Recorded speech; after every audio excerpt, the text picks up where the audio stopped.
బడంగపేటలోని స్వయంభూ శ్రీ పద్మావతి శ్రీ అలివేలి మంగ సమేత శ్రీ వెంకటేశ్వర స్వామి కాశీబుగ్గ దేవాలయంలో వైకుంఠ ఏకాదశి సందర్భంగా స్వామివారిని దర్శించుకోవడం కోసం భక్తులు అధిక సంఖ్యలో పాల్గొన్నారు. భక్తులకు ఎలాంటి ఇబ్బందులు లేకుండా ఆలయ కమిటీ సభ్యులు అన్ని జాగ్రత్తలు తీసుకున్నారు. వెంకటేశ్వర స్వామిని దర్శించుకోవడం కోసం భక్తులు ఉదయం నుండే క్యూ లైన్లో వేచి ఉన్నారు.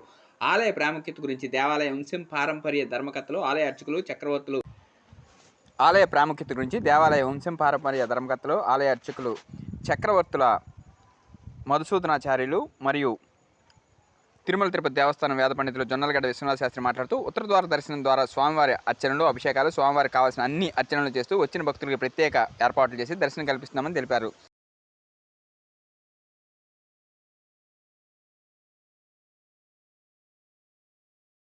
సమస్థానం బ్రహ్మాండే నాస్తి కించన వెంకటేశ్వర సమో దేవో న భూతో న భవిష్యతి కలో వెంకటనాయకః అనేటువంటి నానుడి అందరి భక్తుల్లోని తెలిసినటువంటి విషయం.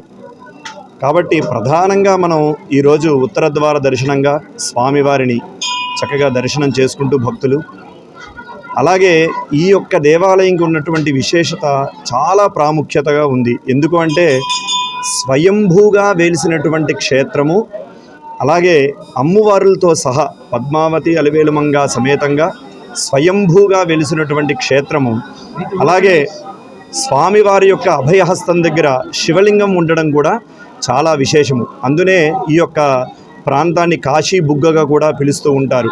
అటువంటి క్షేత్రంలో ఈరోజు చక్కగా దేవాలయం ధర్మకర్తలైనటువంటి చక్రవర్తుల మదనమోహనాచార్యులు వారి యొక్క వంశపారంపర్యంగా ఈ యొక్క దేవాలయాన్ని చక్కగా అర్చక అంతా కూడా చేస్తూ వచ్చినటువంటి భక్తులకి ఎటువంటి అసౌకర్యంగా లేకుండా వాళ్ళకి మంచి సౌకర్యాలన్నీ కల్పిస్తూ ఉత్తర ద్వార దర్శనం ద్వారా స్వామివారికి అలాగే అర్చనలు, అభిషేకాలు, అలాగే కావలసినటువంటి ఆ స్వామివారికి కావలసినటువంటి అన్నీ కూడా చేస్తూ వచ్చినటువంటి భక్తులందరికీ కూడా చక్కగా ప్రత్యేకమైనటువంటి దర్శనాలన్నీ కూడా కల్పిస్తున్నారు. కాబట్టి ఈరోజు ముక్కోటి ఏకాదశిగా మనం స్వామివారిని దర్శించుకుని మన మనసులో ఉన్నటువంటి ఆ సకల కోరికలన్నీ కూడా స్వామివారికి చెప్పుకుని స్వామివారి యొక్క అనుగ్రహం ఎల్లవేళలా అందరికీ కూడా కలగాలని ఆ దేవాలయం తరపున నేను కూడా సుమారుగా ఒక 14 సంవత్సరాల నుంచి తిరుమల తిరుపతి దేవస్థానం తరపున ఈ దేవాలయంలో ప్రత్యేకంగా వేదపారాయణ చేస్తూ ప్రతిరోజు కూడా, అలాగే ఇటువంటి సేవలన్నీ కూడా ఎన్నో జరుగుతూ ఉంటాయి. చక్కగా ప్రతి మాసము శ్రవణ నక్షత్రంలో స్వామివారికి విశేషంగా కళ్యాణం, అలాగే ఈ ధనుర్మాసంలో కూడా అనేక ఈ దేవాలయంలో జరుగుతూ ఉంటాయి. కుడారై రేపు చక్కగా స్వామివారికి తిరుప్పావై ఆ సందర్భంగా కుడారై చేయడం, అలాగే లక్ష పుష్పార్చన కార్యక్రమము, అలాగే స్వామివారికి అలాగే 13వ తారీఖు భోగి రోజు అంగరంగ వైభవంగా కళ్యాణ మహోత్సవము, ఇటువంటివన్నీ కూడా ఈ ధనుర్మాసంలో ప్రత్యేకంగా చేయడం, అలాగే వైశాఖ మాసంలో కూడా చాలా విశేషంగా ఈ యొక్క దేవాలయంలో బ్రహ్మోత్సవాలు నిర్వహిస్తూ ఉంటారు. కాబట్టి ఎక్కడెక్కడి నుంచో కూడా వస్తూ ఉంటారు భక్తులందరూ కూడా ఆ స్వామి అనుగ్రహం కొరకు. అందరికీ కూడా ఈ స్వామి అనుగ్రహం కలిగి సుఖ సంతోషాలతో ఆయురారోగ్యంగా ఉండాలని మా దేవాలయం తరపున అందరం కూడా మేమందరం స్వామివారిని ప్రార్థిస్తున్నాము. వెంకటేశాయ. శ్రేయక్రాంతాయ కళ్యాణ నిధీర్తీర్థినాం శ్రీ వెంకట నివాసాయాం శ్రీనివాసాయ మంగళం.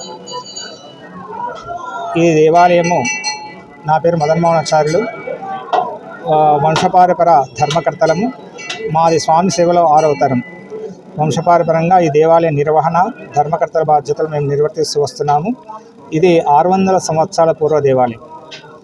ప్రతి సంవత్సరము విశేషంగా ఎన్నో పూజలు జరుగుతూ స్వామి యొక్క అనుగ్రహాన్ని భక్తులకు అందజేస్తూ ఉంటుంది.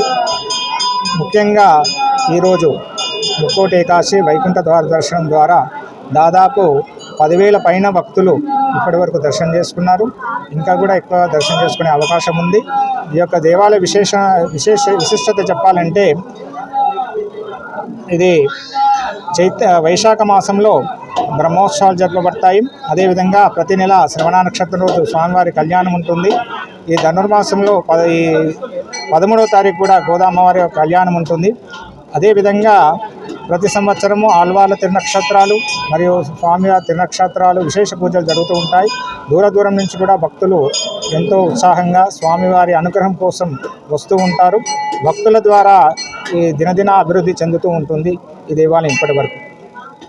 ఇది ముఖ్యంగా ఉత్తర ద్వార దర్శనం అందరికీ తెలిసిన విషయమే.